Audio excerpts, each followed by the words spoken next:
පියමන්කර සමනල මාවත රැකගන්නයි මා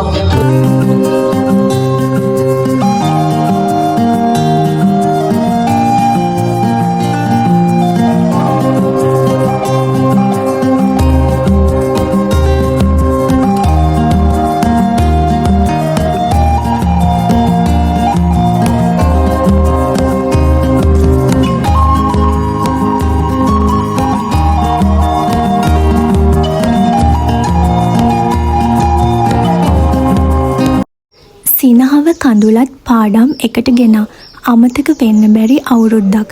සමහර දේවල් අහිමි වුණා. සමහර දේවල් හිමි වුණා. කෙනෙක් Tamanවම හොයාගත්තා. කවදාවත් හිතාගෙන නැති දේවල් සිද්ධ වුණත් නැවත නැවත නැගිටින හැඟීම. 2025 ඉගැන්නුවා.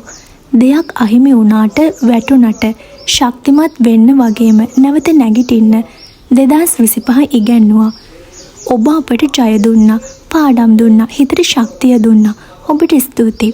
2025 ලැබුණ සියලු ආශිර්වාදයන්ට, සියලු ආදරයට, සියලු දේට ස්තුතියි. 2025 අන්තිම දවස අද. අතීතයට එකතු වෙන අද දවස මට ඕන වුණා මේ විදිහට ගෙවන්න. ඉතින් අද දවස මම පටන් ගත්ත උදේ 6ට විතර 7ට විතර අපේ ෆුඩ් සිටි එකට ගියා. මොකද අද ෆුඩ් සිටියේ 50% ඩිස්කවුන්ට් දෙනවා. අද පාන්දර මේදුමක් තියෙනවා. මේදුම හින්දා අද හරිම ලස්සනයි. ගෙදර ඇවිල්ලා ඊට පස්සේ කරේ ගෙදර අස් කරපු එක ගිය 26 මම මුළු ගේම ඔක්කොම අස් කරා. ගෙවල් හොදලා, මකුළු දැල කඩලා, පුටු හොදලා ඒ ඔක්කොම කරා. ඒ නිසා අද මහ ලොකු වැඩක් තිබෙන්නේ නැහැ. අද ජනෙල් ටිකක් පිහ දැම්මා. එදා එක කරේ නැහැ. අද තිබ්බ වැඩ ටිකයි. මම ඒ ටික ඉක්මනින් කරා. මොකද මම සුදු ටී-ෂර්ට් එකක් ගන්න ටවුන් එකට යන්න ඕනේ. හෙට යනවා කතරගම.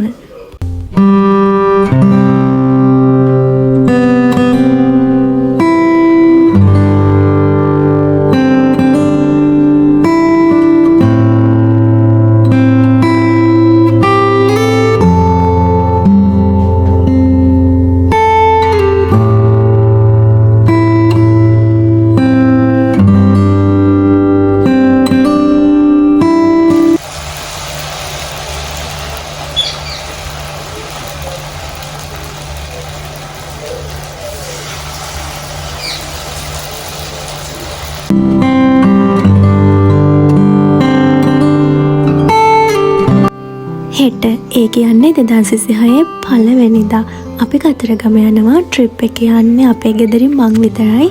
ඉතින් මම දැන් ඒ බඩු ටික ලෑස්ති කරලා තියෙනවා. මොකද ඒකේ ගොඩක් ලෑසි. කලබලට ලෑස්ති කරද්දී අරන් යන්න ඕනේවත් අමතක වෙන්න පුළුවන්. one day trip එකක් නිසා ලෑස්ති කරන්න නම් ගොඩක් දේවල් නැහැ. හෙට උදේම ඕන කරන හැම දෙයක්ම මේ විදිහට පේන තියාගත්තම ඒක ලෑසි. ඇඳගෙන යන ඇඳුමත් දැන්ම ලෑස්ති කරලා මං වෙනම තිබ්බා.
රෑ 7ට විතර වගේ දැන් තමයි අම්මා කොණ්ඩකවුම් හදන්න පටන් ගත්තේ.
දන්නේ නැහැ කියන්නේ ඇයි?